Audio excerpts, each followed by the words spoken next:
Alrighty, we are live. Hello everyone, this is Dion Soul. I hope everyone is doing well, and I'll go ahead and throw on my camera so everybody can look at my ugliness that is me. Short, old, middle-aged white guy. Terrible. Terrible thing. But anyway, I hope everyone is doing well, and today we are flying in the, which I gotta hit the right button here. We are currently sitting in South Lake Tahoe, and we're just going to do a flight jobs flight, and we are flying from South Lake Tahoe down to San Diego KSEE, which is Gillespie Field in San Diego in El Cajon, California. Yesterday I did some flights that were, or a flight that was on the big money airplane, well, not really big money, but in the 732 by FlyJSim. And so I thought today I would just dial it back a little bit and just have some fun and, on a Saturday and fly the Turbo Commander. So that's what we're going to do. The video appears to be working. I got a nice good green indicator on OBS software, which is good, and hopefully I look presentable to the public, and so I need to actually go in and change some text as I see. And the reason why I'm doing this video as well is so that way I can see how my streams are doing, because I've been having for the last month or so I've been having drama with my ISP and trying to get decent frame rates and decent quality out of my videos. So we'll see how that goes. So anyway, we are flying from KTVL to, put that in here, to KSEE. There we go. So that takes care of that. I also could label it as Santee too, by the way, I guess. But anyway, so we'll go ahead and get that out of the way, and we'll make sure that X-Plane sounds, we'll go 100% on our sounds. I got to make sure that my mixer is set properly. And okay, there's not a lot of noise right now, but that'll change. And I'll put myself down to about 6 or so, minus 6 dB, so I'm not blasting your eardrums. And also too, I have I'm just, like I said, I'm just messing around with this video. So I've got Bug Eater 64, and I got Mr. McBride with me in the Discord chat. And I did reach out to Flight Jobs, and I'm going to see if Flight Jobs Rudolph happens to come in. Haven't talked to him in a long time, but it appears that he's maybe stepped away or whatever. But anyway, I'm not going to stop me from doing my video, so I'm just going to go ahead and do my thing here. And here is the aeroplane. Let's go ahead and get on inside. And I will go ahead and jump over to, I don't have Little Nav set up. I just used Sky Vector and went ahead and put in basically what Sky Vector said into the Garmin 750, and it took everything no problem. So this is going to be a pretty should be a pretty uneventful flight. It should be pretty standard here. And then last thing I need to do is I need to set up I gotta switch from N1, N2, and all that sort of stuff for a jet to torque, because I am using a turboprop instead. And I just heard a little blink from somebody, wherever that blink may be. I'm getting my act together here. No. Okay. All right, so it's rock and roll time. Let's go to work. Let's make a little bit of money. We are, like I say, this is a well, I should say that this is a Flight Jobs flight. We're going to make a little bit of scratch on Flight Jobs, not a whole lot. Only going to make $1,112, and we're going to be going nearly 400 miles. So in my opinion, that's kind of weak, but hey, that's okay. You know, it is what it is. Like I say again, I just want to fly something different than a big jetliner, so I can take a break from that. And I don't need that. That was my email I sent to him, so that takes care of that. There's where we're going. So we'll go back into the sim here, and let's go ahead and get started. So I got everything else all done. I got 13,500 feet at the start. We got 7,500 for our altitude inside the cabin. We'll go 400 on our decision height, and barometric pressure. I need to key up. So what we'll do is we'll go like this. No, we won't not go like this. We'll go like this, and we'll go to flight plan. Actually, we'll go here like this. We'll go to information, and we'll go to frequencies, and we'll go to this one, and we'll activate that, and then we'll switch it. South Lake Tahoe weather. Wind 190 at 11, visibility more than 10. Sky clear, temperature 11, dew point 3. Altimeter 2996. So 190 means we're going to be going out of the not 36, will be 18. So that takes care of that. Now we know which way we're going. South Lake Tahoe weather. Okay, and 13,500 feet. We're going to do a indicated airspeed climb of about 145 knots. That should give us a nice, good, healthy climb. And because we are taking off at runway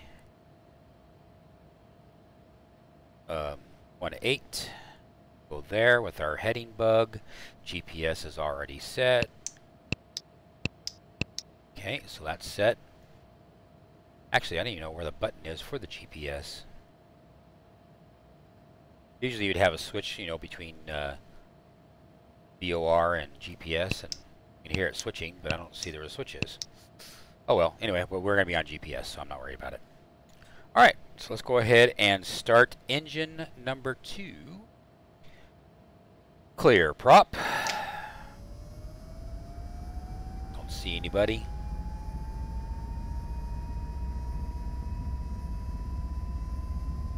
And then we'll get off of the GPU here.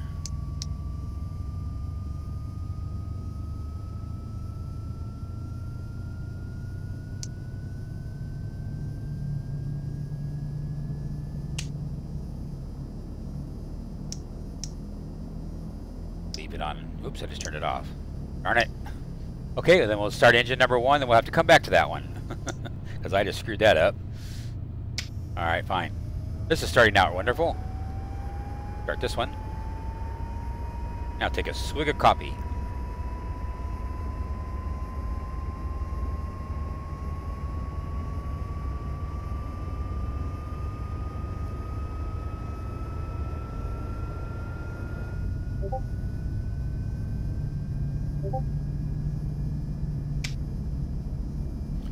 And so now I won't go back as far. There we go. Now let's try engine number 2 again. Those temperatures, where are the temperatures? There is no temperature. Okay, so we're good.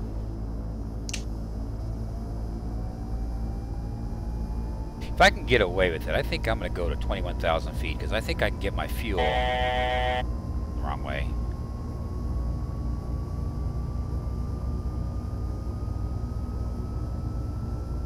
I'm going to go to 21,000 feet, and the reason why is because fuel conservation, basically, which means now this is going to be a IFR flight.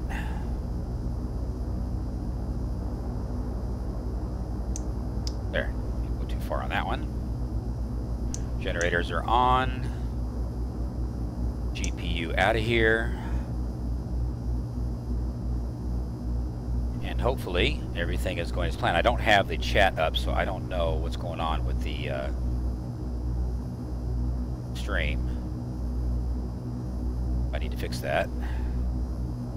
Switch accounts. Do my streaming account.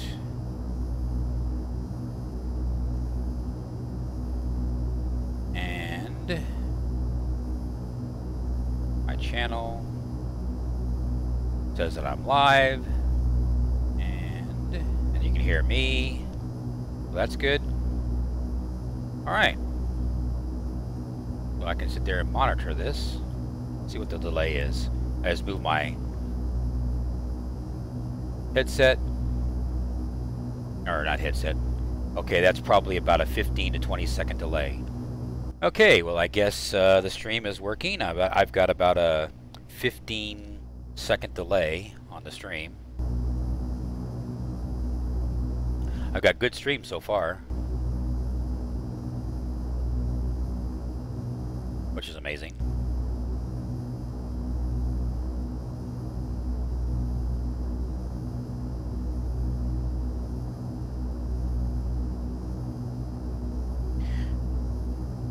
Release parking brake.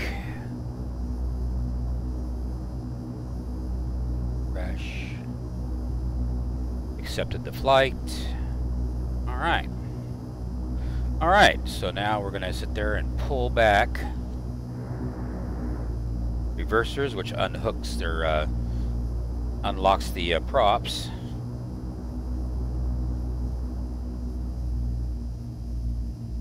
Get a move on, get out of our location here. So we are good to go.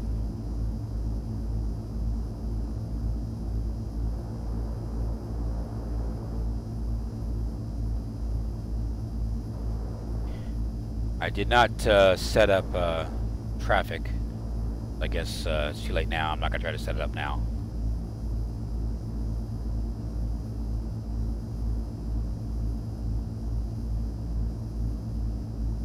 And we'll go ahead and fly out of Lake Tahoe here and head down to San Diego.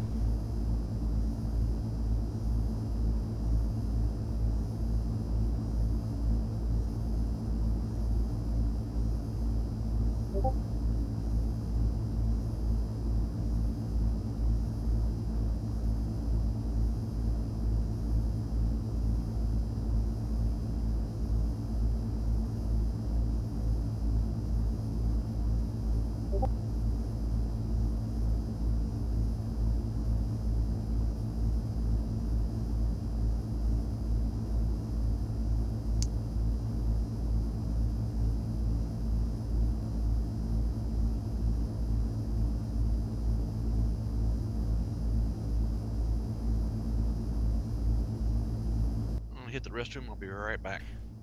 Alrighty.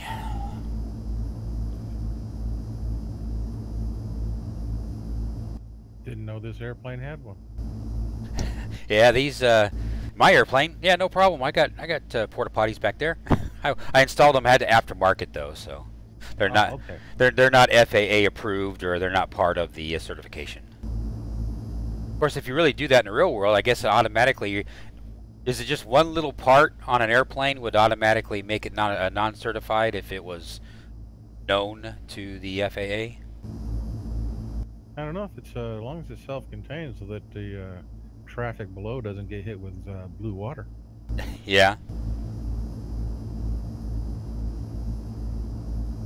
Well, it's self-contained, so you know it's just gonna all the poop's just gonna stay right there at the little bucket below you.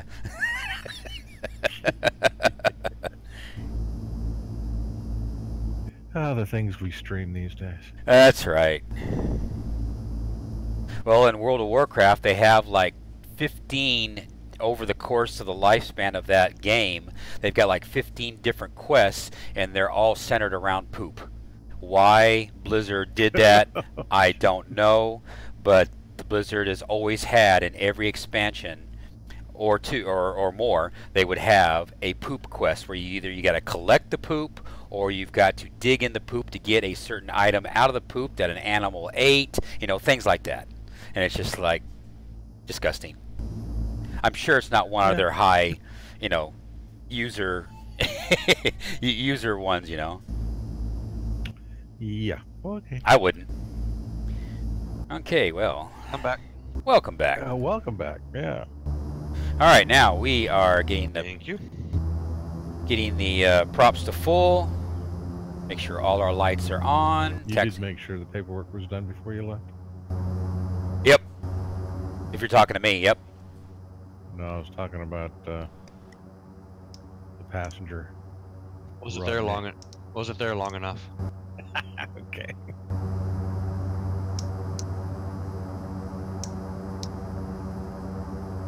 I remember the old adage, those of us with short bats have to stand closer to the plate. So what are you trying to say? I stand directly over the toilet. Straight down from here.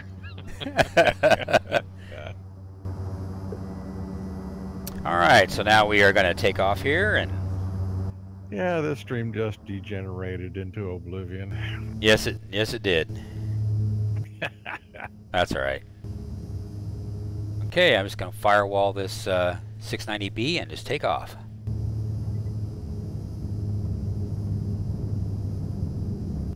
Yes, get us in the air before we regress any further. Yeah, for sure.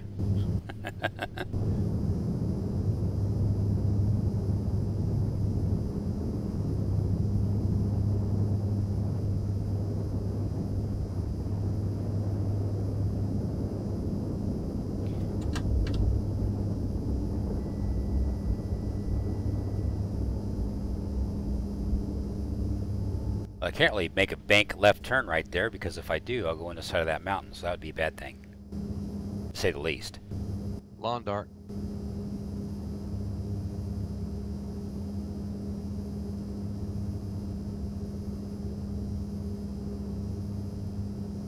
I know my last flight in the Beach 18, I found out an interesting fact. Under normal operation, normal takeoff, the Beach 18 takes off with flaps up. Oh, I did not know that. I didn't either until I double checked. Takeoff speeds between 80, usually around 90 miles per hour. And unless you've got to avoid obstacles close by, it is recommended to have zero flaps. I used to make all my landings in smaller Cessnas with no flap landings because I was going into airports that had plenty of runway, and that airplane flies smoother with the flaps up, and I didn't mind the higher landing speed.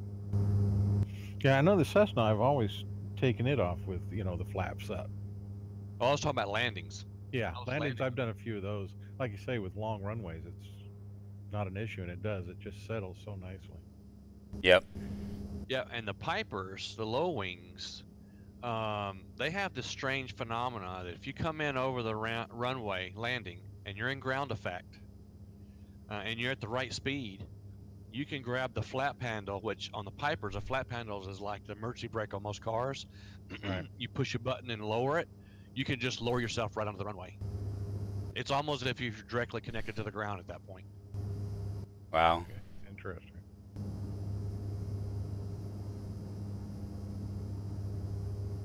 Yeah, we're climbing at 2,400 feet per minute.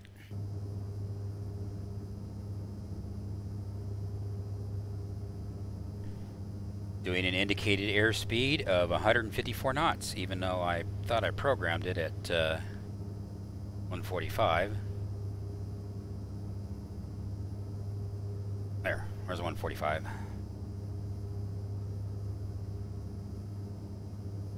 Nice, smooth airplane. Very, very smooth. Can't believe I'm actually getting a decent stream. All that battling I had with my ISP, and of course I'm only uploading at 3,500 kilobits a second instead of the old school 8,000 I used to do. But I got green on my OBS, so I'm happy. Yeah, the stream's looking good.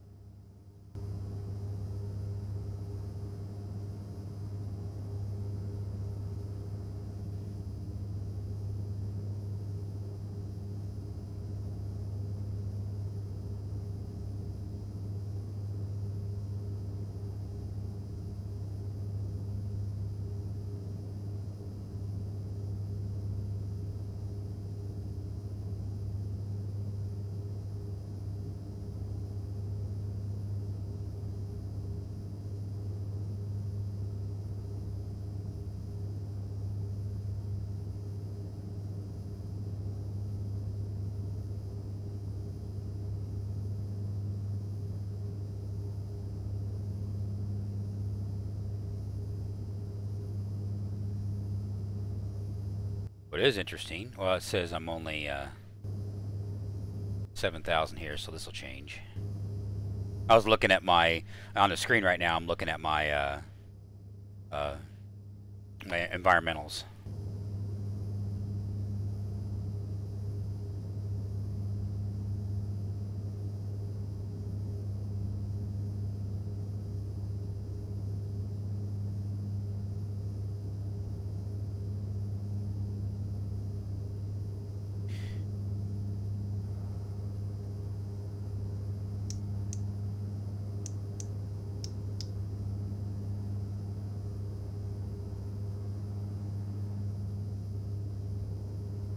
Yes, I'm watching Oh, appreciate that.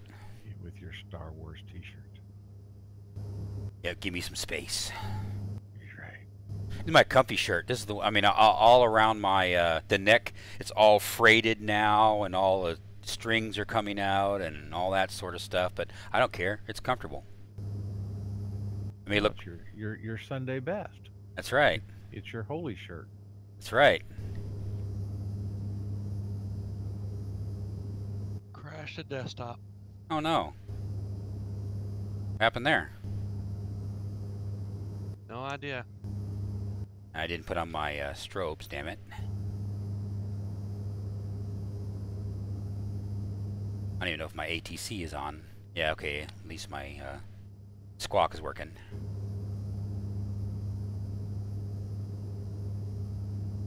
Checklist, damn it.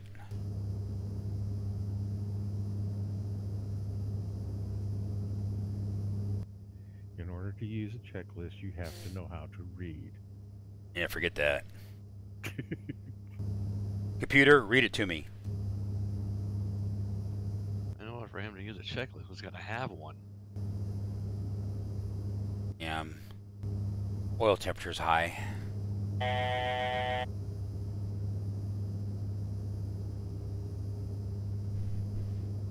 Checklist? We don't need no stinking checklist. We're sort of swings.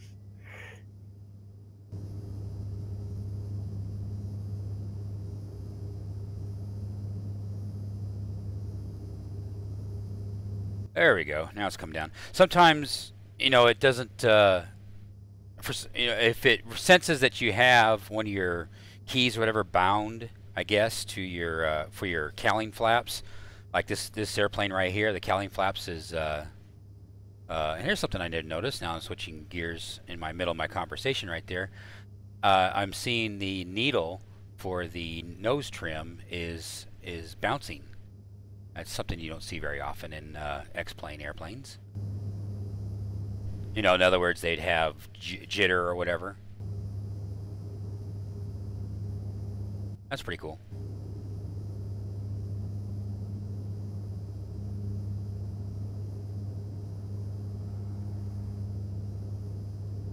And we are at 21,000 feet, and I'm going to pull back on the throttles because we do have a 53 knot headwind, which kind of sucks.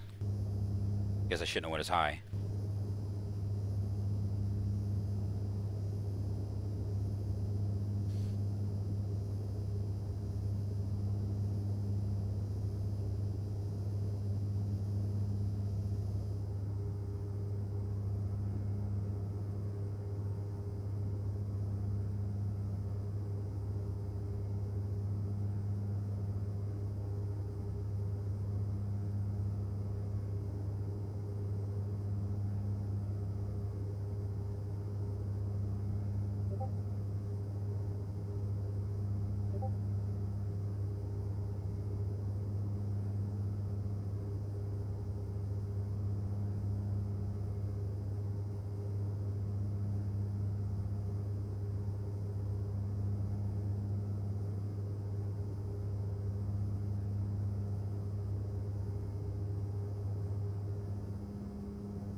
Nice shot of the mountains.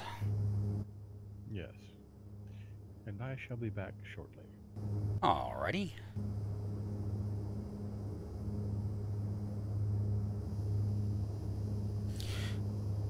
Well, now that I'm at altitude and it's just doing its thing, I think I'm going to step away myself real quick and go get myself a glass of, or not a glass, go get myself some more coffee. Well, I'm gonna play around with more of these orthos and start building some more tiles, and probably go play a little bit of Elite Dangerous while this is running in the background. Alrighty. Enjoy yourself, sir. All right, see ya. Laters.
Be right back. Coffee. My God, who's flying the plane? It might crash. We're gonna die. Oh no.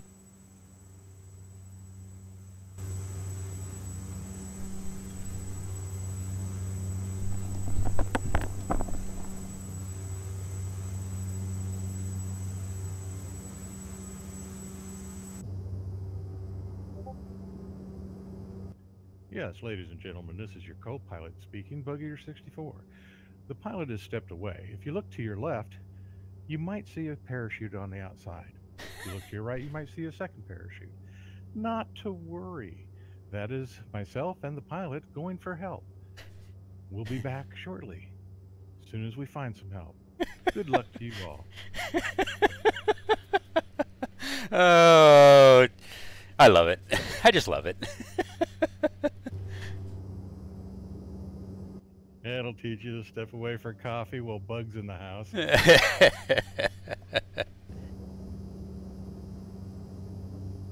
I had to get coffee. Oh, that's a moral imperative, I understand. Yep. I'm just trying to think of where we would put the bathroom though, because I don't really see any room here. That's that little tube in the back. Ah. Just fold that seat up, it's underneath. Yep. Caronado did do it now. This is actually not a bad airplane. It really isn't. I'm really happy with it. I don't think I made it. Caronado did. Yeah, their stuff is beautiful to look at. Definitely. It just has other issues. Not this airplane, but other airplanes have other issues. Yeah. With flight dynamics and whatnot. But they are beautifully detailed. Yes, sir.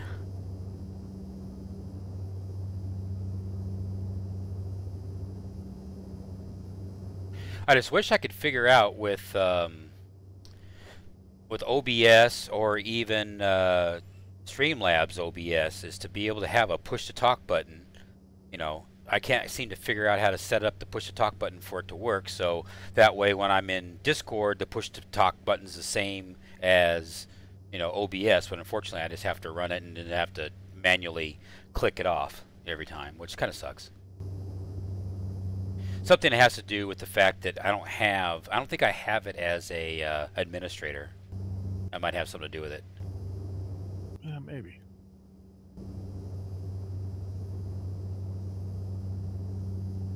Yeah, I'd like to actually have like the push to talk bound to one of my keys on my HOTAS, but I haven't been able to do that with Discord yet. Yeah. Well, I climbed up to 21,000 feet, figuring that I was going to save some fuel, which I am. I'm only burning 43 gallons per hour on each engine, but I'm only doing 215 knots ground speed because I've got a 53 knot headwind. So you're going to burn up more fuel anyway. Yeah. Thinking about just going back down to 15.5 or something, or 13.5 or whatever, because I'm not, you know, I don't have much to worry about mountains as long as I'm above 13,000.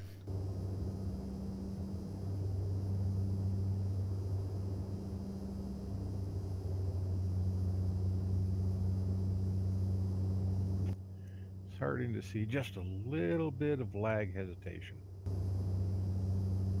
Yeah, I don't have any drop frames according to OBS. It says no drop frames, so that's good. So I don't know what, you know, well, one thing I did do is I remember a couple of times my modem was reset. And so they reset it a couple of times on their end, not on my end, on their end. And then ever since then, it's been rocking where I've been able to stream. So I don't know. I really don't know. I am so confused. I am so confused. I'm sitting here talking to you and I forgot to push the talk. Yeah, I figured that's what was happening, so I went ahead and turned the stream sound back on so I could hear. I'm just sitting here just talking away, you know. And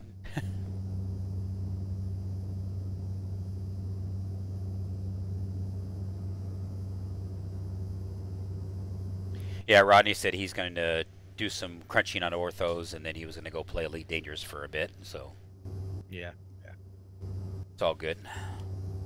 absolutely.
Yeah, yesterday after we bought KCRP in Corpus Christi, I went ahead and went to Dallas, to Love Field, and flew. All the orthos were just fine, no problems. I'm just having ortho issues right around the Colorado area. I don't know what the hell's up with that.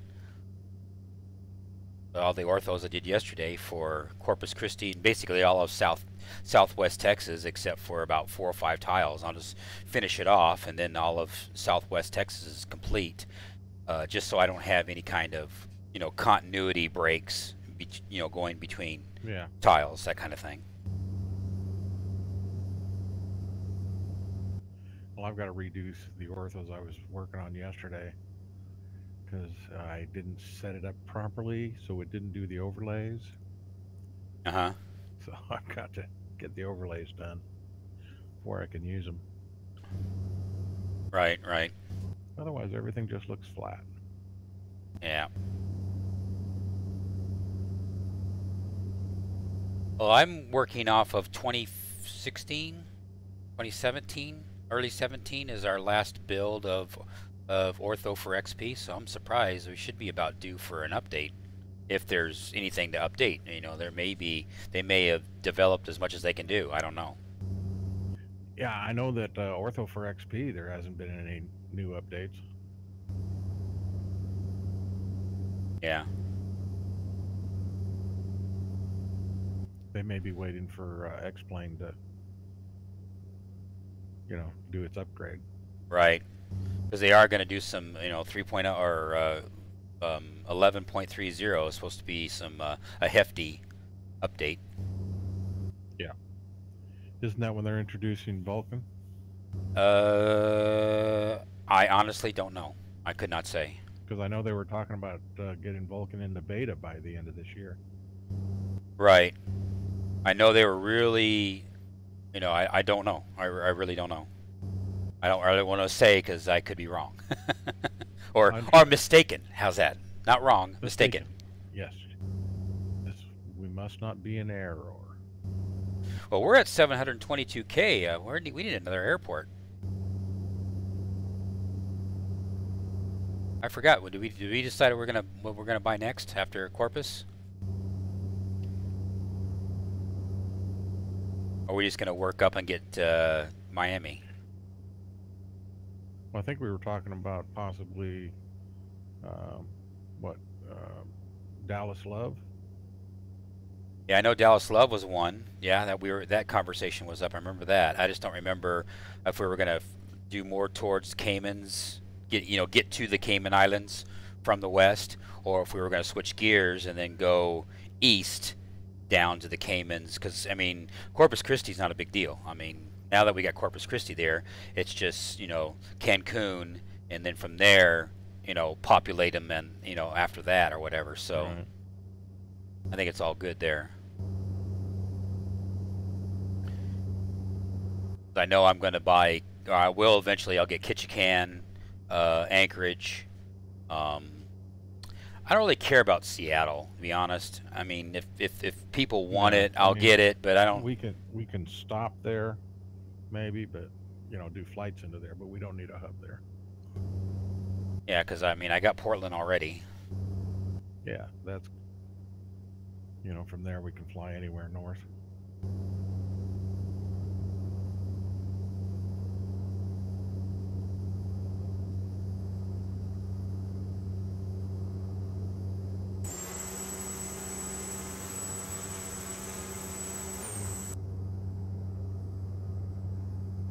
And Dallas Love works well as kind of halfway between West Coast and East Coast. Yeah.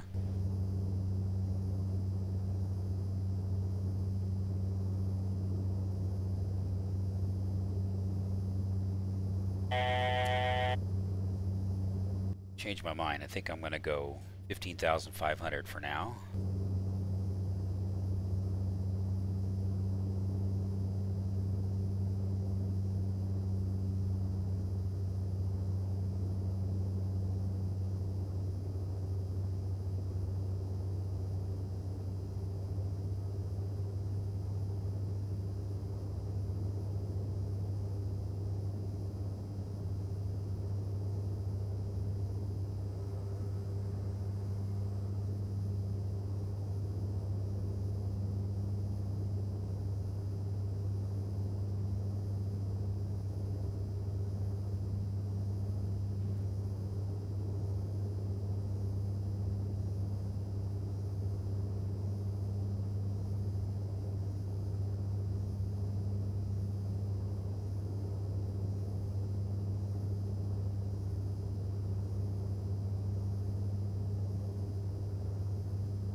Alrighty, sorry about that. I had to walk away because my daughter's selling something, so which is good. Getting rid of stuff that she does no longer need. Also.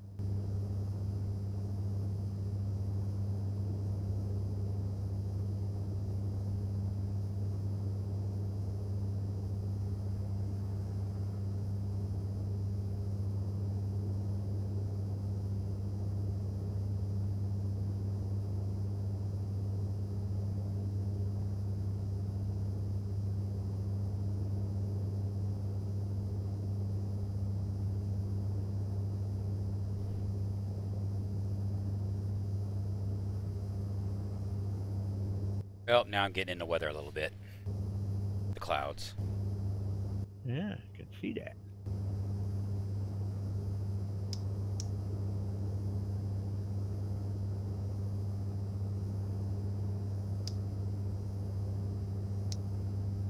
Oh, why not? I'll just turn it all on.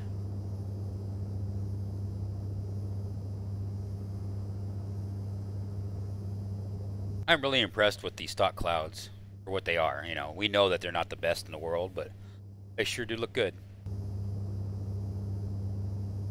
for being part of the sim instead of having to buy a third party. Oh yeah, yeah. I don't have any issues with the stock clouds at all.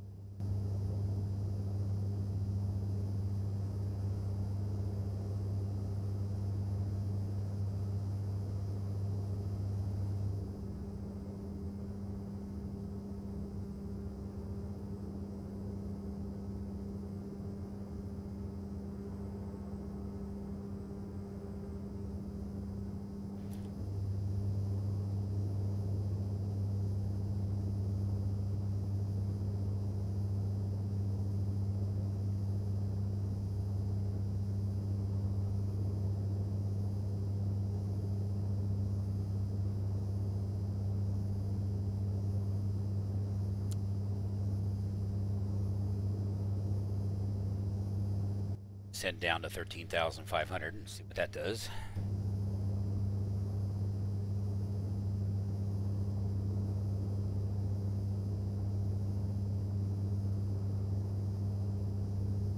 That headwind is sucking right now. Hmm.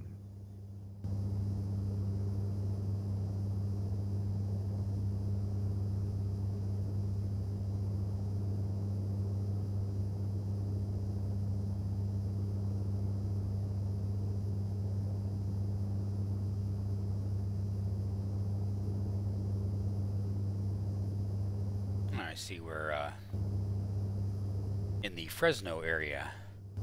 I think that's what that FRA is Fresno's VOR.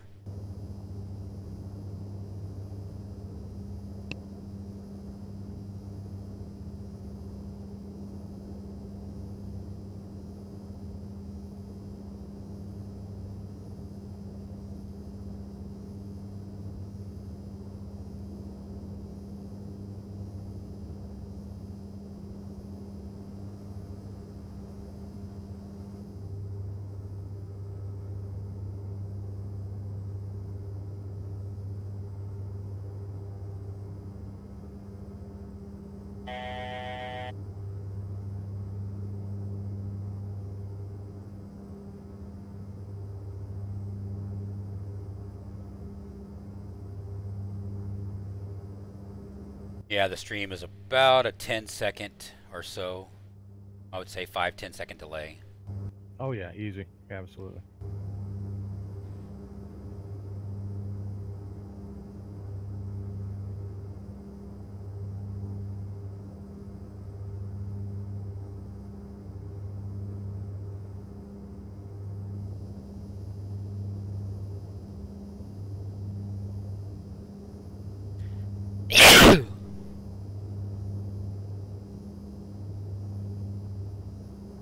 I tried to hit my button so when I sneeze it didn't get on the damn. That sucked. Oh well. No, I didn't hear it. That's good.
drop it down to 11,500 and see if I can get up to 270 knots. That's really where I want to be.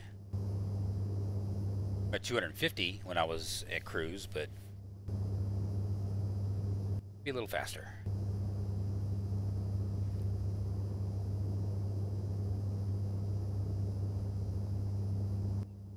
Well, I'm gonna step away for a minute and see about getting my flight started. Alrighty. See you soon. Ready, laters.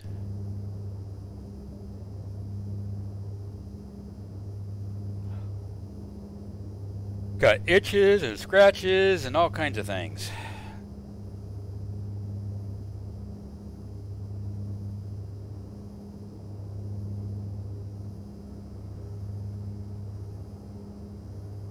This is the part normally in when I do my offline videos, I just, you know, speed it all up, cut it out, or just speed it up, that kind of thing.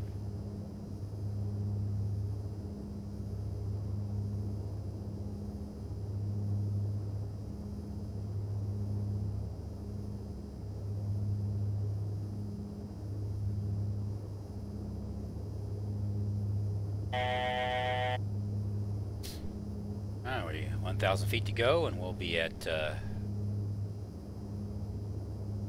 11,500 feet. See if I can squeeze a little bit more speed out of this thing.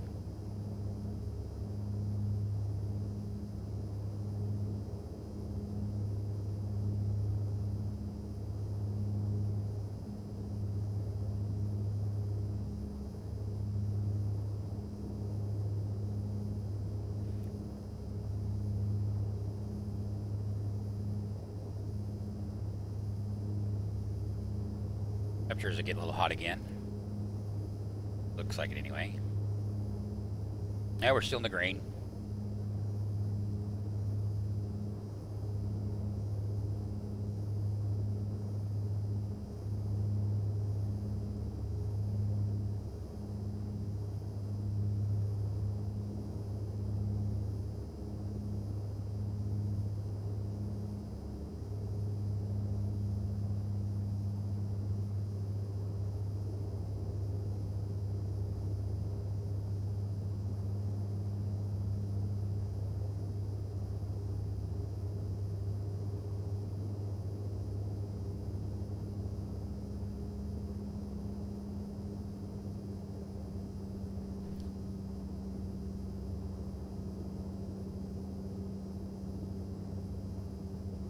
Nope, this flight we're only going to get the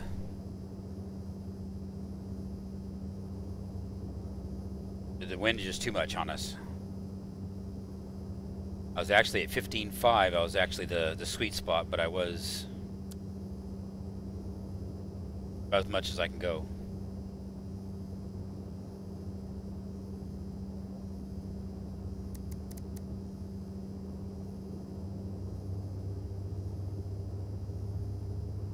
Go ahead and climb back up to 15,500, but that's it.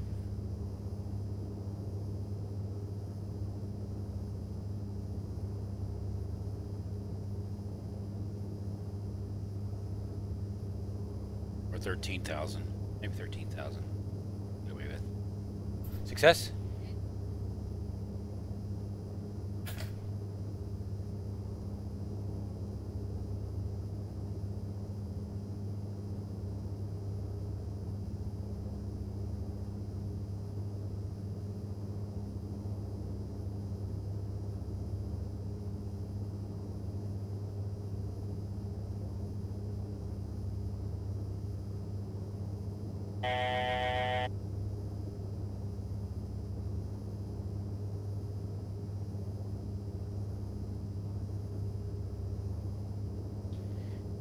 And let's see where we are now. Visalia is going to be... Visalia, California is going to be over there somewhere. Where's the 99?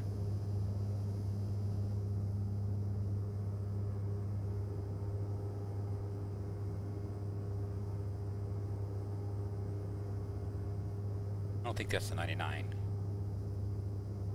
Visalia is over there. Yeah.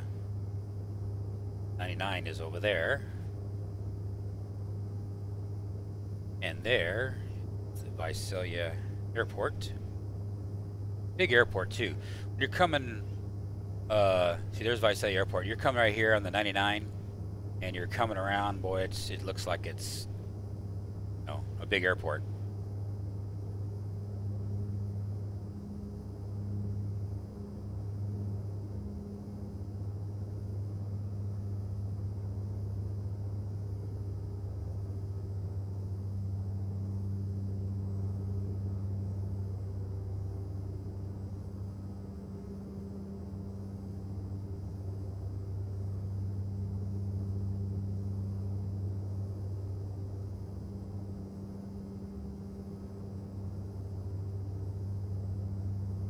Then Tulare is just southwest a little bit of it. So Tulare is going to be, airport is going to be,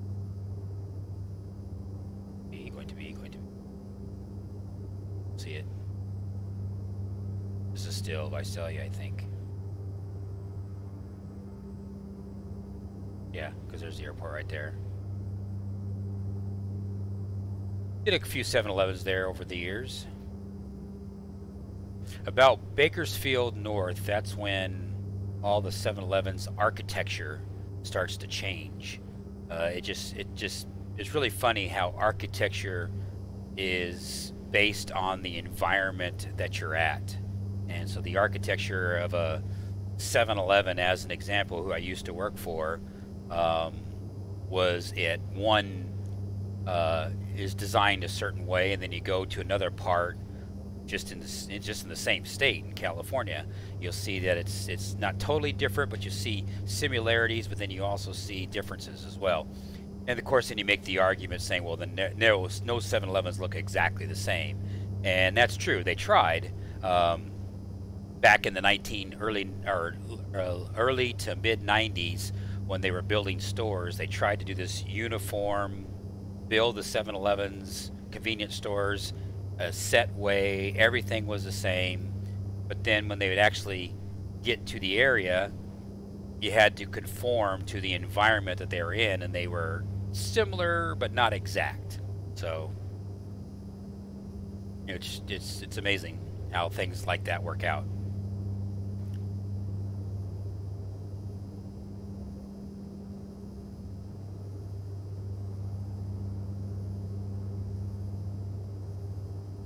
I think it's Hanford. Not for sure on that. I don't have my moving map to show where all these little points of interest are right now at the moment. And of course, this map's not going to tell me.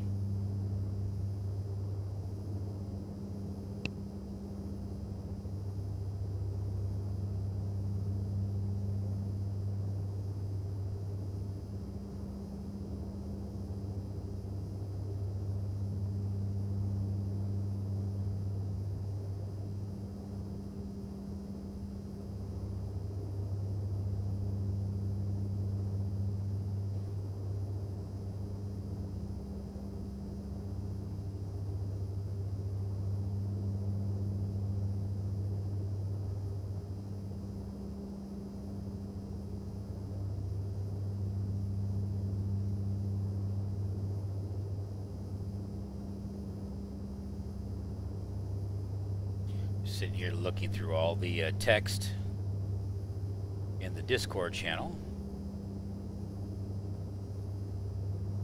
I have multiple servers that I connect to.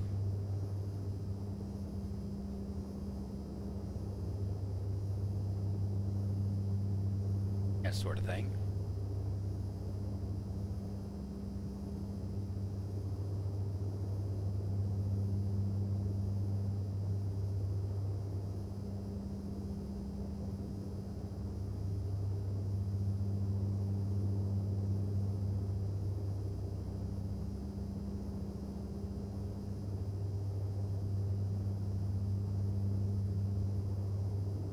And everything looks peachy.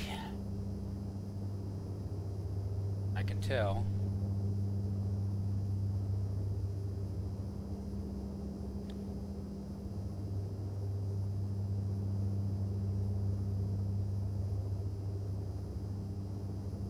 Let's see who is on right now.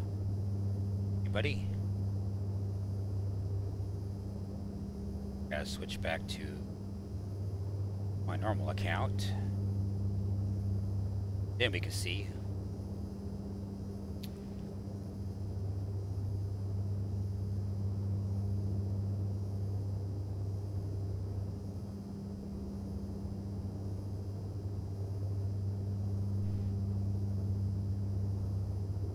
Well, just me and Comic Book Secrets, better known as EVS.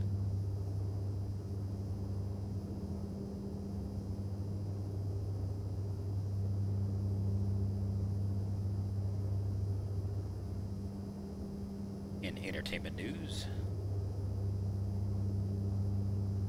And what do we have here?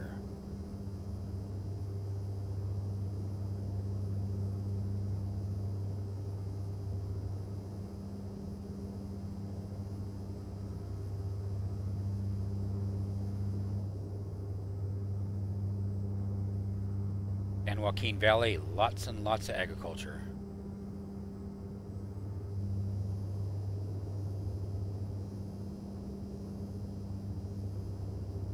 Get the latest altimeter. November 502 Delta Mike Kilo Papa Tango Victor altimeter 2992. Kilo Papa Tango Victor altimeter 2992. November 502 Delta Mike.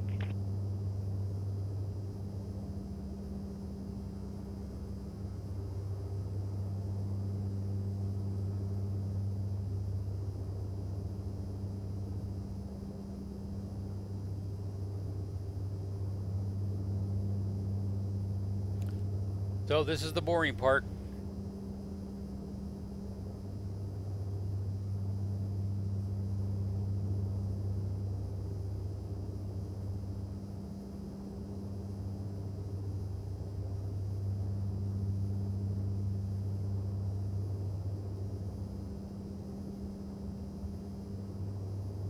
See what EVS has to say, I guess.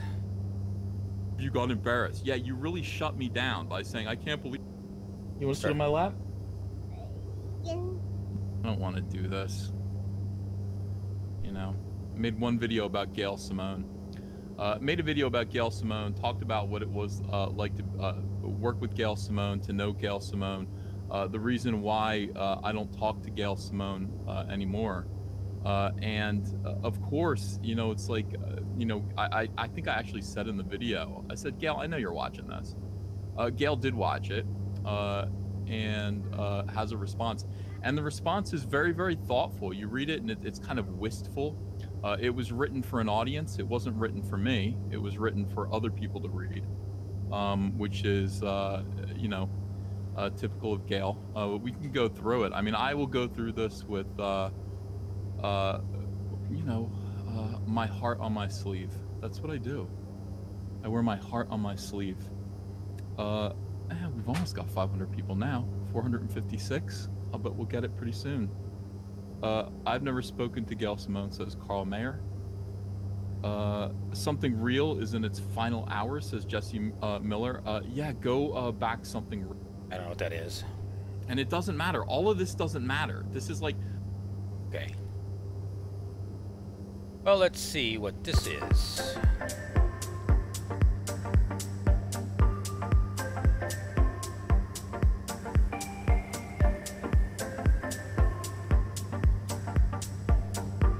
Talk about the 777. Or actually the 177. Cardinal. Not bad.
to show you how to install a reliable diamond crossover.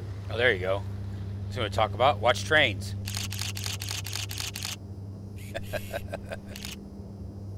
I mentioned in a previous... No. I used to be big in there, in trains back in the day, back when I was a teenage years. Or my dad liked it, but no.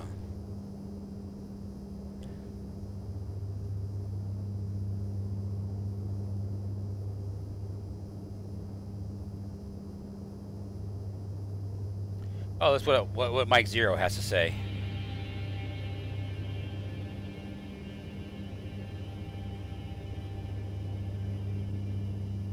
For the future. Let's go over the future of the Star Wars franchise when it comes to the new Star Wars trilogy. This is Mike Zero here. If you guys are new to the channel, do make sure to subscribe to see future Star Wars content. Now, in case you guys didn't hear the big news today, which I'm sure most of you have, that Kathleen Kennedy and her Lucasfilm deal has been extended all the way till 2021, 3 whole years. She will be a part of Star Wars until that point in time. If you guys had to ask me, and if you want my 2 cents, that's when she's going to retire.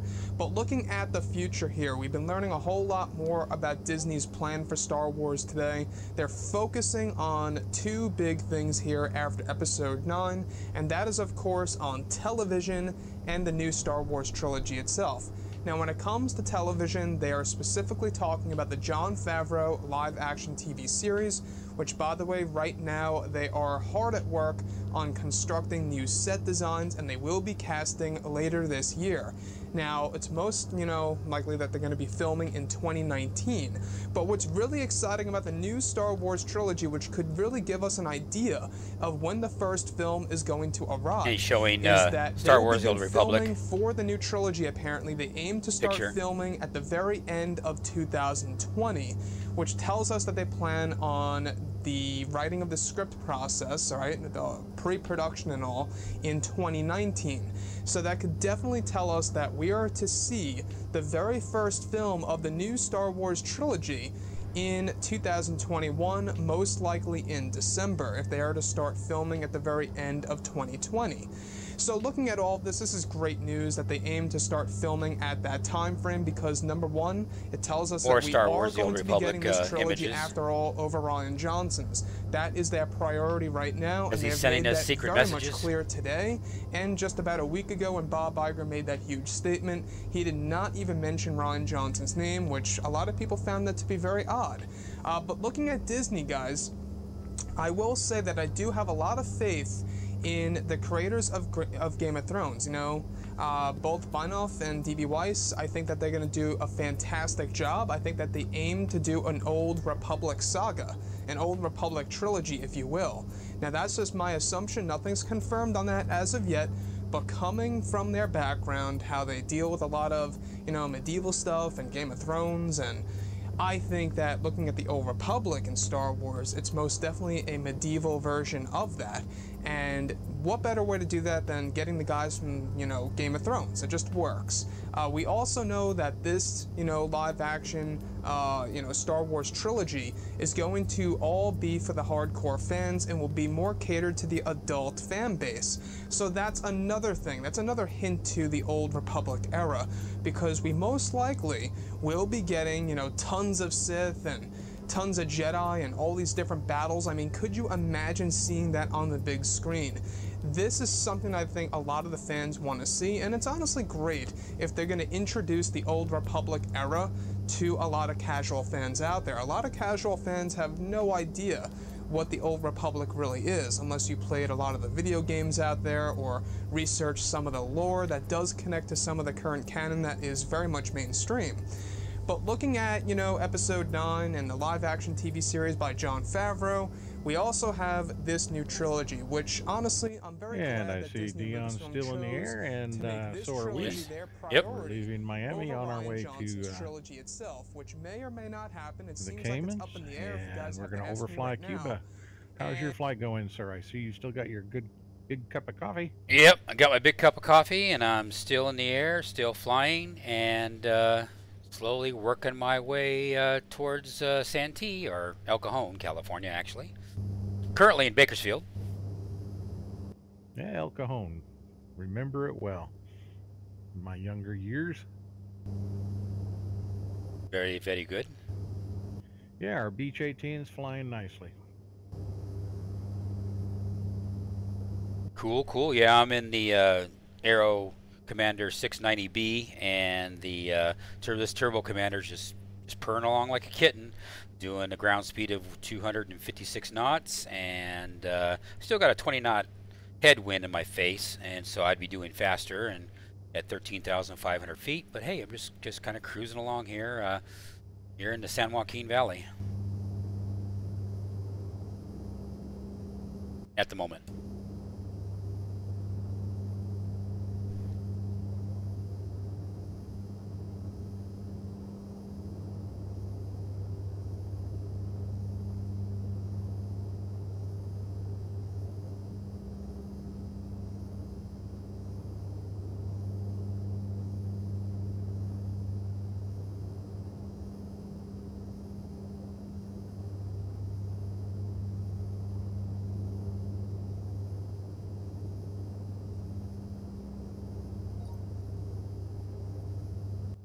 Yeah, our flight here is going to take us a little more than 2 hours. It's just over 300 miles. So.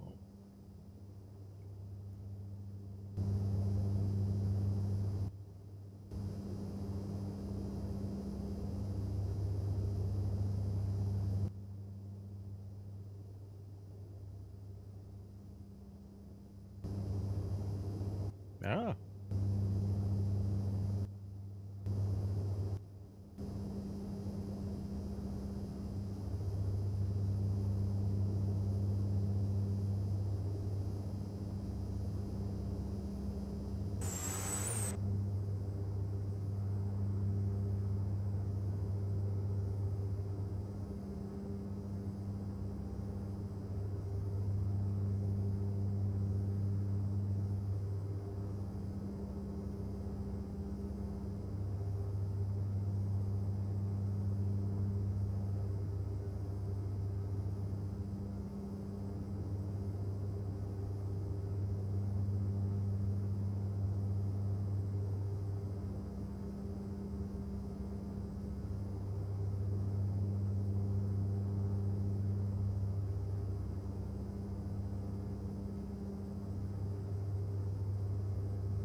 right, everything's looking good. 366 miles to go, just about 2 hours. All the gauges in the green. Life is good.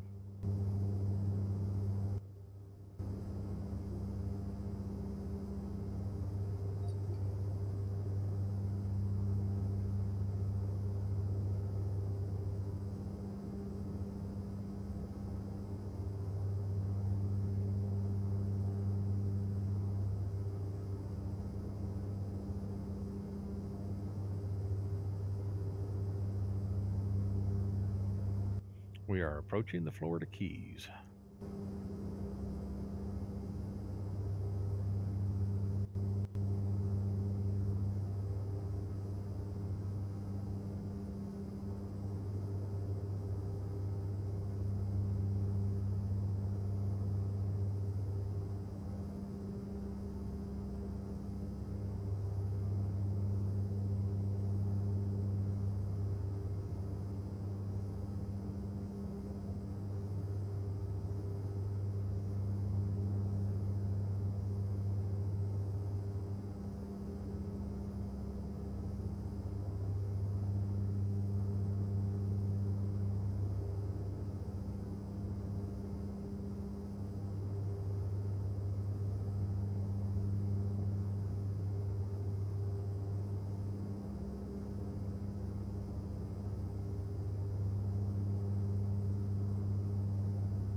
Yeah, it seems to happen a lot on that side of the mountains, doesn't it?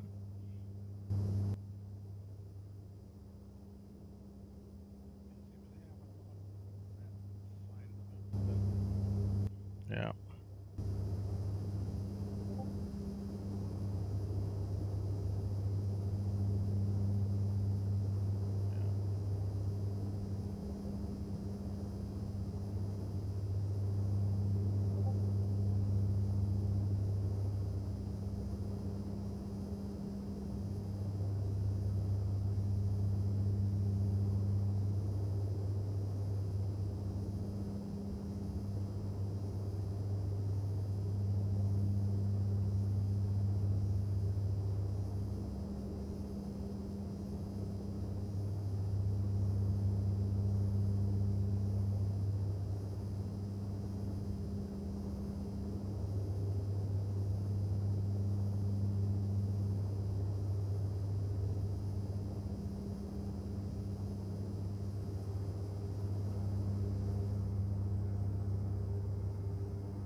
Just checking out what works and what doesn't work, that kind of thing.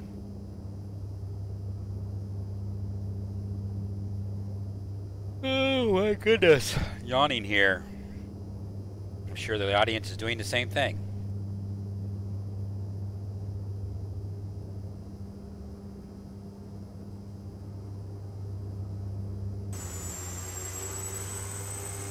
These clouds have really just killed my frame rates.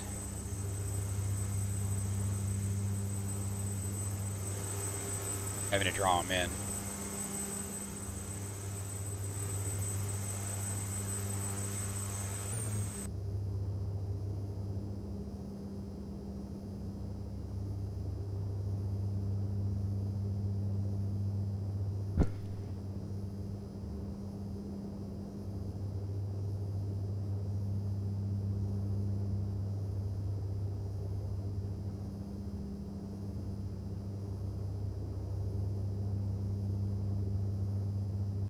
What's your cloud ceiling at? About 1,500 feet? I'm at 13,500 and I'm still gonna run into it in Fullerton. So I would say yeah. I'd have to look it up, to be honest with you.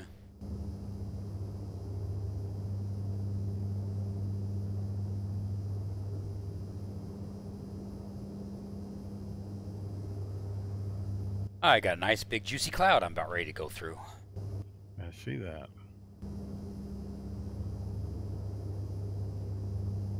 Well, down here in Florida, the sun is shining brightly. Very good.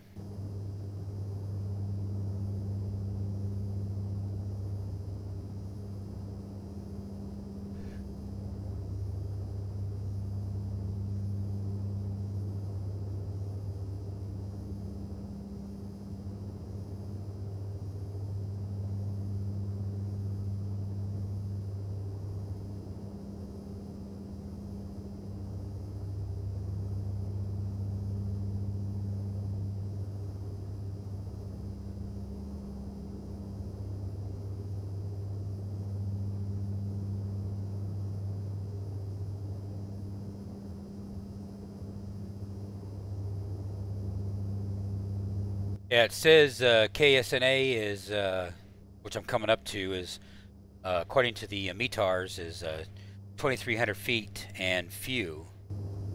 But X-Plane's kind of being more robust than that. Yeah, the important thing is you got, 2,300 feet to play with, so. Yeah.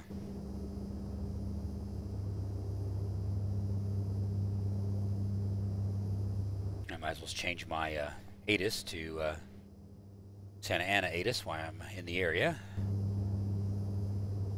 I'm sorry, the altimeter.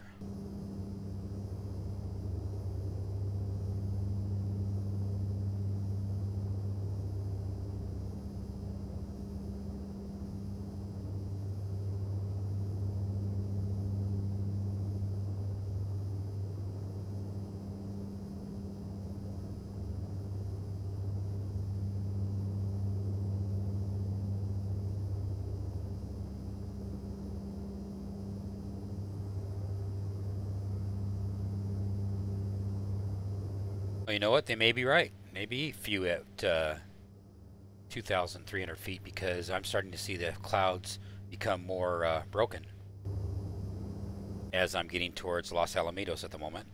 Yeah, yeah.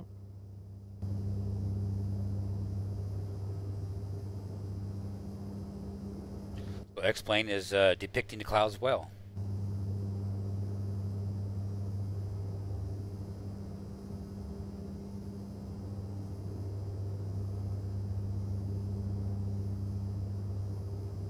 Of course, I'm going to be on fumes when I get to Santee, or El Cajon, I guess I should say. I only got 88 gallons left. I should make it, but still.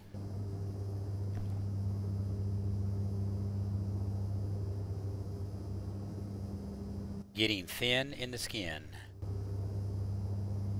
I see you just like to keep things interesting. Yes, sir.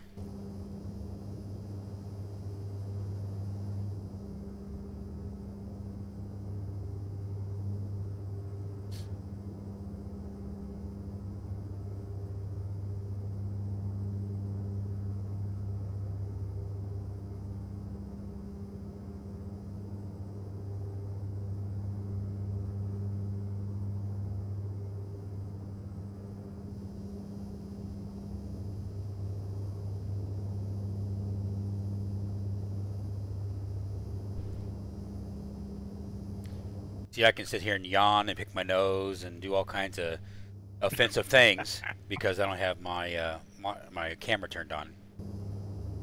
I understand. But I guess telling the audience it why, you know, then that's just guilty, I guess.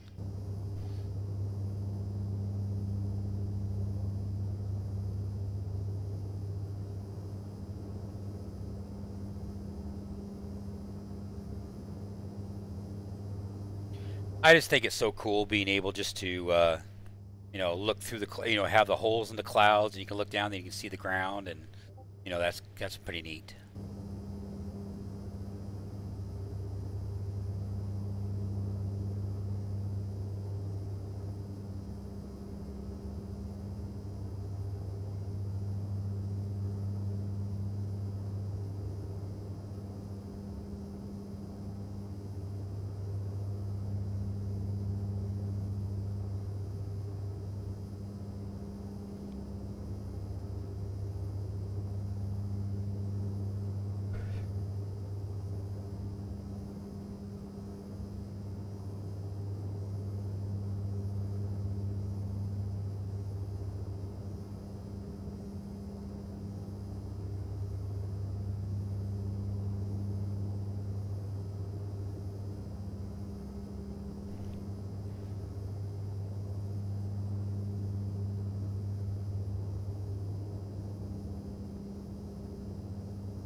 I'll be back.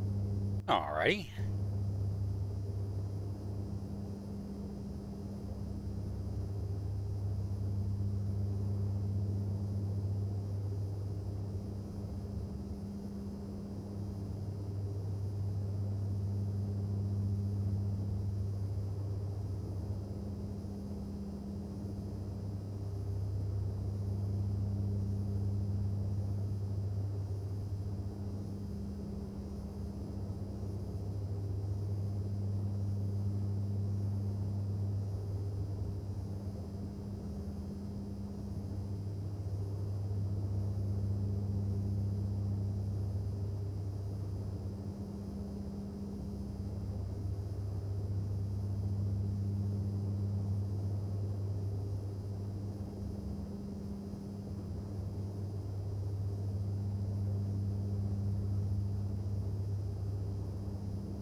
And we are breaking through the clouds a little bit there, as you can see up above, which is really cool. I don't think the San Onofre nuclear power plant is still there anymore, and we may be past it already. There's Oceanside. So I don't know.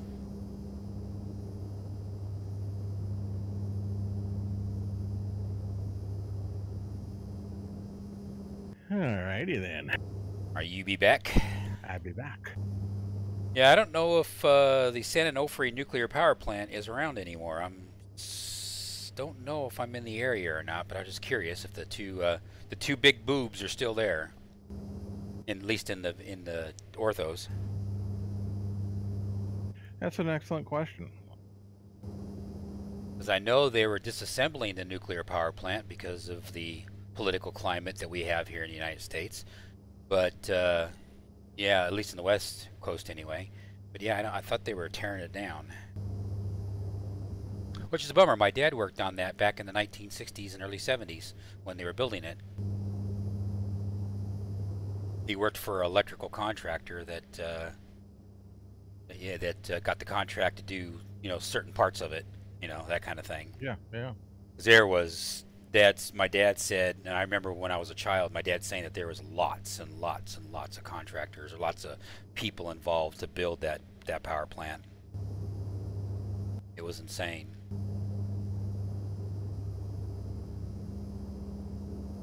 And that led the company he was working for to actually work as, you know, civilians on the military air bases, Navy bases around San Diego at the time.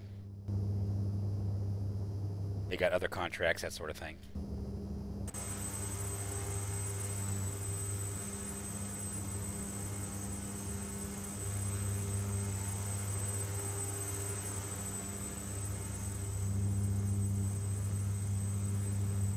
I'm going right down the coastline right now.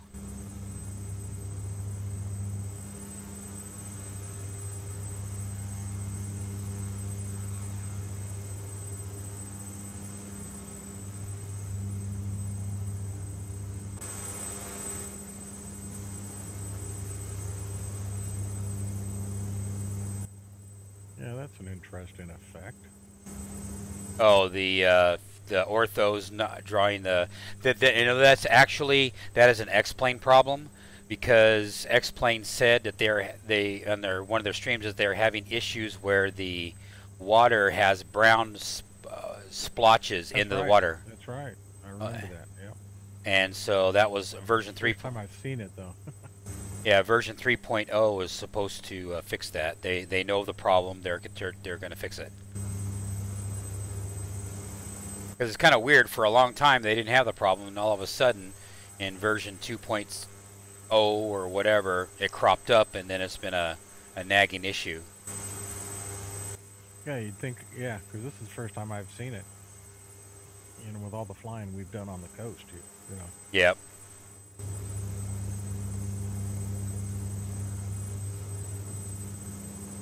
Especially with it showing up in orthos. Yeah. Well, you can see the little icon indicating that there's no photo right there. Right, yeah.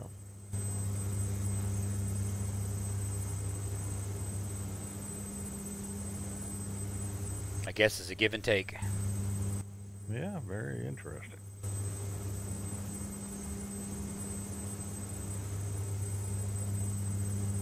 I may have already. They may be in the clouds back, you know, back behind me, where San Onofre is.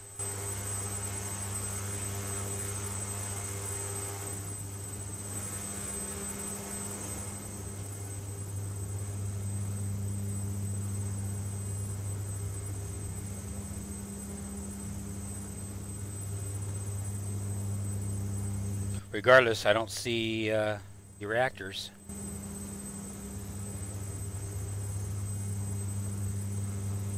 There is KNXF right there. I think that's military.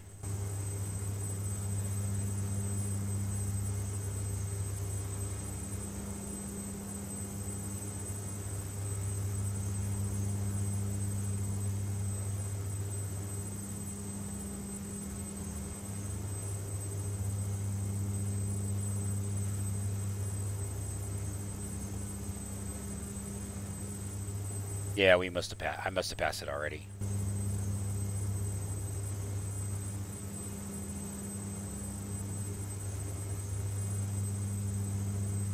No, because I was here, I was looking to see if I find the Del Mar Fairgrounds.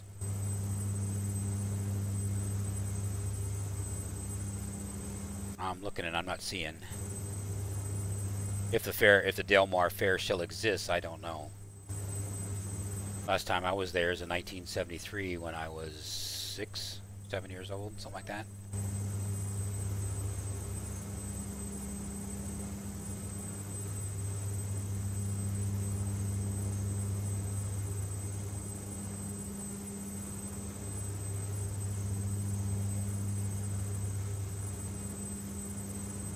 Let's see, we are in Oceanside, so that would be Highway 76 right there, and there is the airport.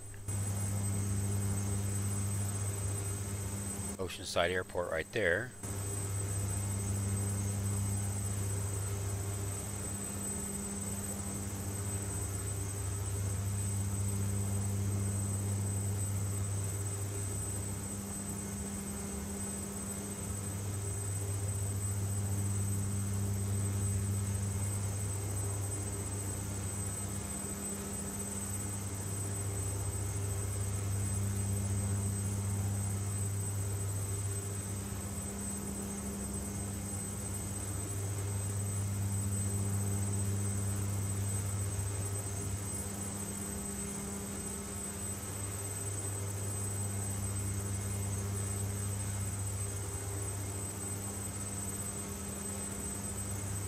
Okay, I remember this marsh looking thing here.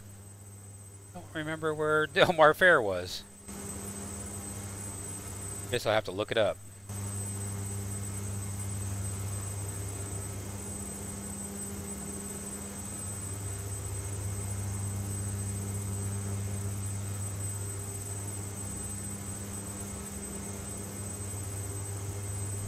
Okay, I'm seeing a lot of incoming, so that might have been San Onofre nuclear power plant right there, because I'm seeing a lot of transmission lines coming in right here. You can see, well, you know, looks like it. Looks like those streaks in the orthos. Well, I think that's it right there. At least when the photo was taken, they're still disassembling it. But I didn't think it was south of that close to, you know, I thought it was out in the middle of nowhere. I could be wrong. Or mistaken, excuse me, mistaken. Yeah, I didn't think it was that close to the interstate. Yeah, no, I didn't think it was either, and I didn't think it was that close to population because it was a nuclear power plant. Because it was built after, it was already in production, I guess you could say, during 3 Mile Island, but... Right, yeah, because I remember that. But I don't remember, because that's Oceanside right there, so I don't know. But now we're getting to clouds, which is going to mess everything up, so now we don't have details to look at.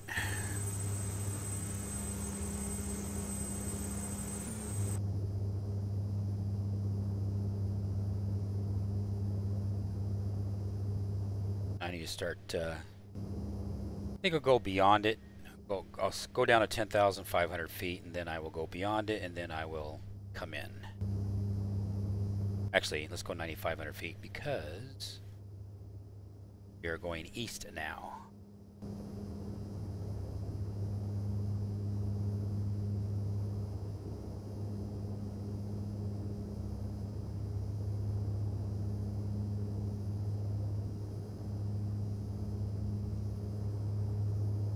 Getting into the San Diego area.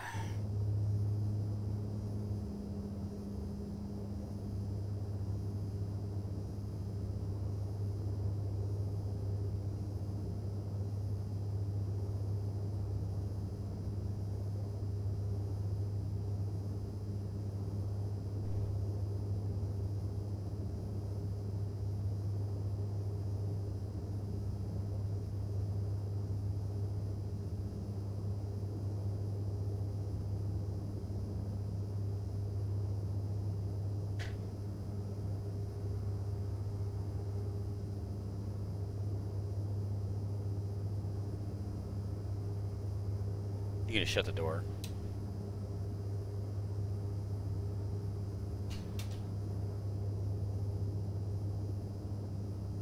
Alrighty, so now my ugly mugshot goes back on. There we go. So there's my ugly mugshot. We are currently losing altitude as we are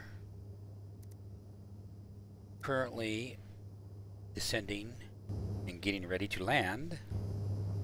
And I need to key up. I need to key up where we're going to, which direction we're going to land on.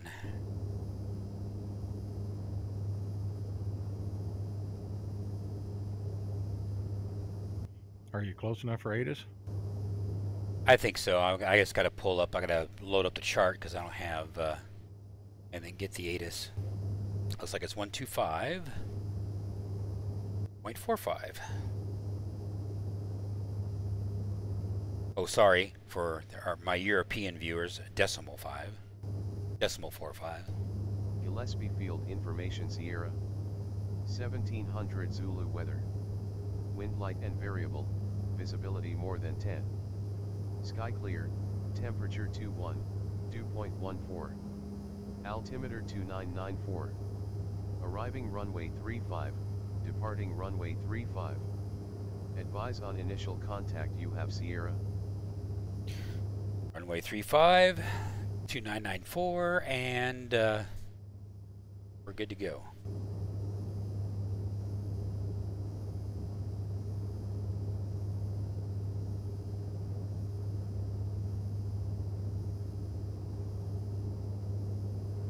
I was trying to stay away from Miramar Naval Air Station, but it looks like I just flew right in their neck of the woods, so they're not happy.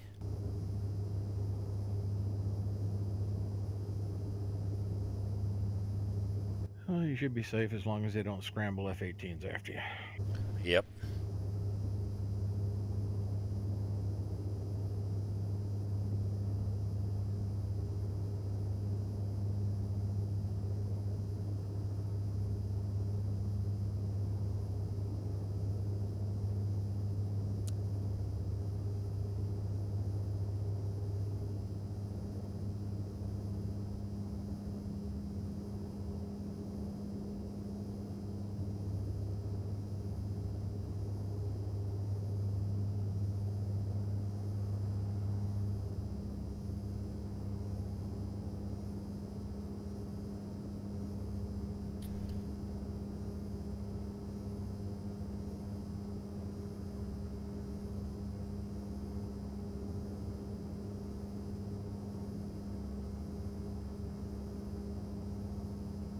Now there's Montgomery Field in the shot right now. Then you see Interstate, or Highway 8, or Interstate 8 actually, because it goes from the ocean all the way through Arizona. I think it goes all the way to El Paso, Texas, Interstate 8. I'm not for sure. Or is it just, I think it groups to 10. It regroups with the 10, and then it just becomes a 10 to go beyond. Don't remember. There's Mission Valley.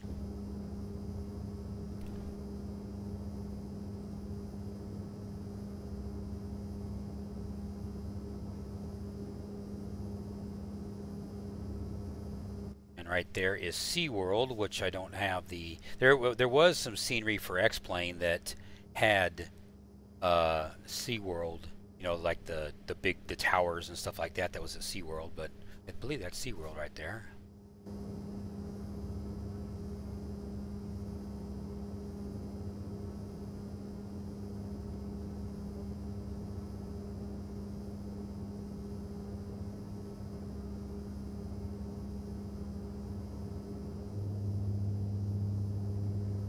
And as we come around here, and we are going to, we're down here in Lemon Grove. As I'm trying to get my bearings, I lost my bearings. Santee is behind me now.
Still trying to lose altitude here.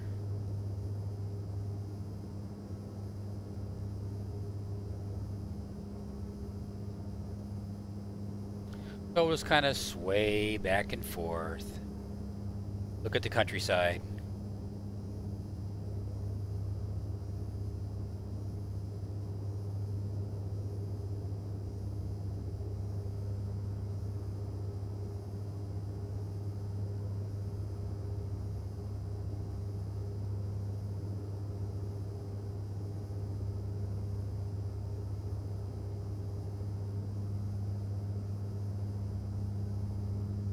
As we're trying to lose a whole lot of altitude.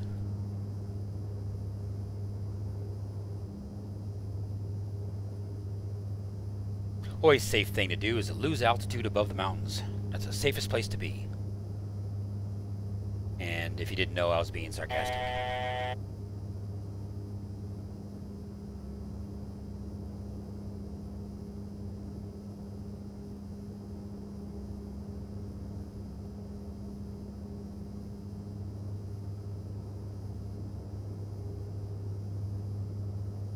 Yep, freeze up a little bit. Yeah, it's a golf course right there. Don't know which one, but that's a golf course right there.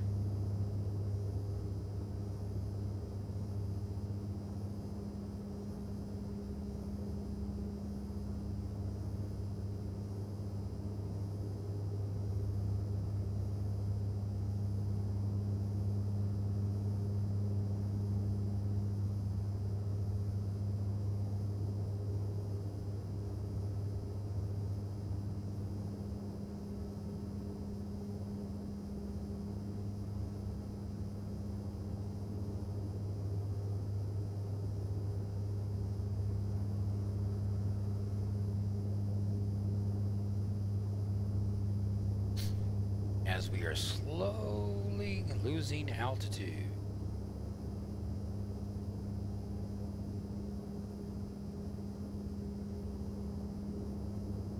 Now we gotta lose speed, airspeed too.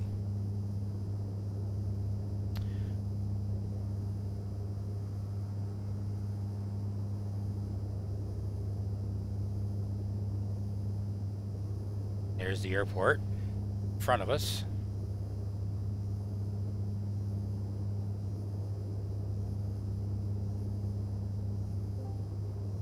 Welcome back. Glad to be back.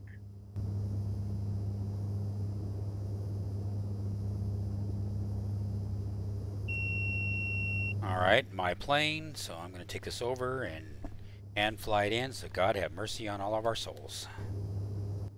Good thing my insurance is paid up.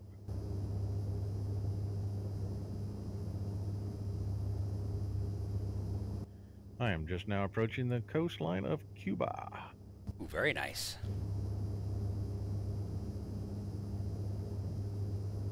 I would say hi to Fidel Castro eyes there, but he's not there anymore.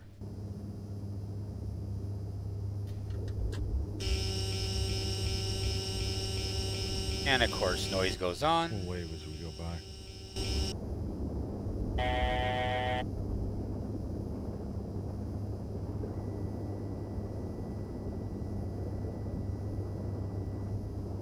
Oh, too much. Too much. Good luck, Captain. We're all rooting for you. That's right. Epic. Don't call me Shirley. That was epic. Yeah. Great, great movie.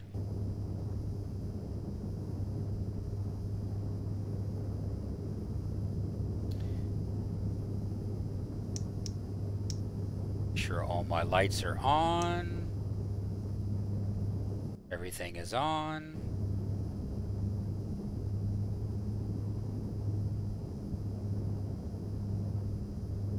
Let's see if I can have a little bit better touchdown than the last time.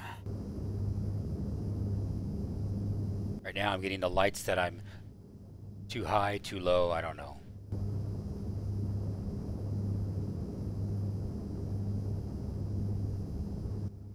Want to take any bets, which? Too high.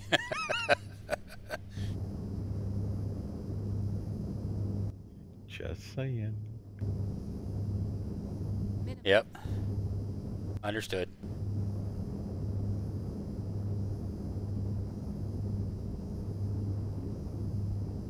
welcome to Solus Wings, where getting high is no problem. That's right.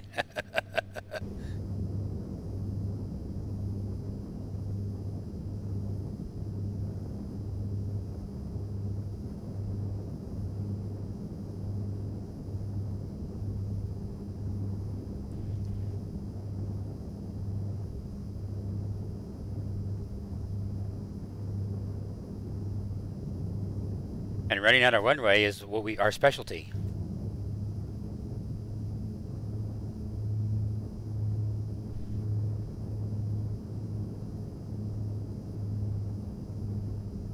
Yeah, okay.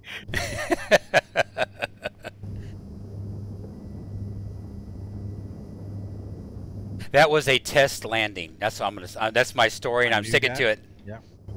I knew that. Yep. Just wanted to test to make sure the pavement was firm enough for the airplane. Exactly. Well done.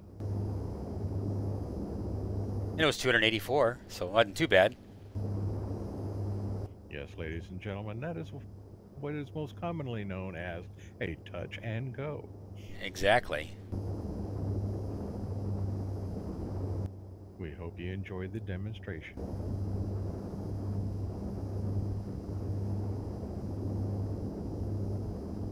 Now let's see if I can do it for real.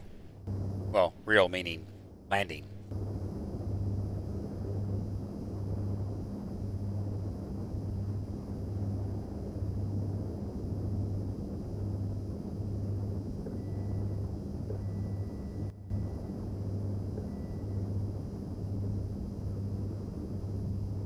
Ladies and gentlemen, if you'll please take the crash position, put your head between your legs, give your soul to God, and kiss your ass goodbye. There you go. Couldn't said it better myself. Minimums. Besides, we want a tour of El Cajon, California. Oh, absolutely.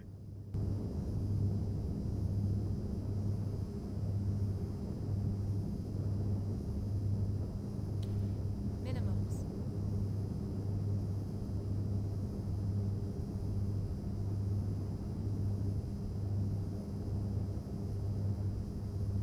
As I totally, I lined myself better the last time.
That was better that time.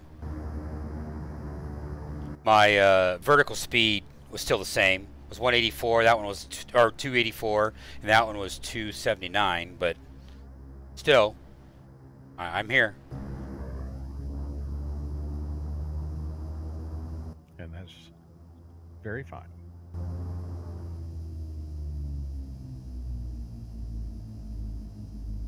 I just need to work. I just need to stay off my other airplanes. Just stick with one airplane for a while and just get into that groove of constantly, landing, and just get better. That's my biggest problem. Oh yeah, that's all it is. Just takes practice. That's my biggest problem. Switching airplanes too much.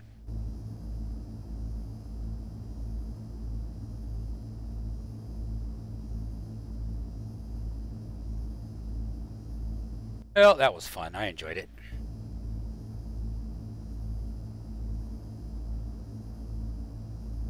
Probably bored the audience to death, but that's okay.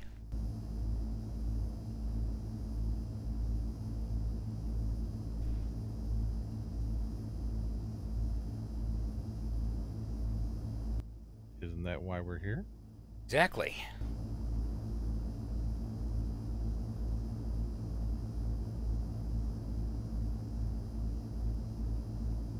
And it was done.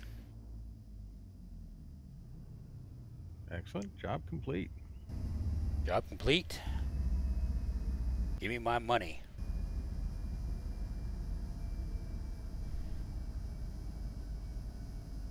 Yeah, on this flight, being that it's the Beach 18 with only 5 packs, and it's limited, you know, in cargo weight, I'm only going to make probably about 1,600 for flight jobs.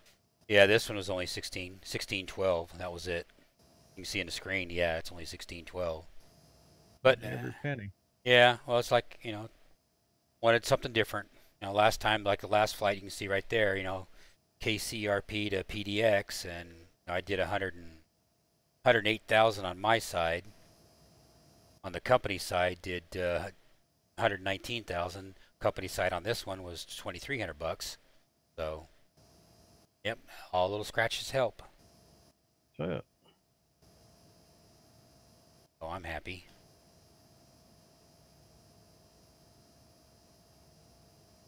Yeah, we'll have to have a Solo Swings group meeting and decide which airport we want to decide to attack, and then make it happen.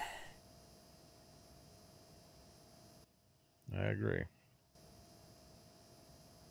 All right, well, I'm going to end the stream. I greatly appreciate everybody watching after the fact. And we'll catch you guys next time on next X-Plane Adventures. Talk to you guys later. Bye. Oh, and Bug Eater 64 says bye too. Bye.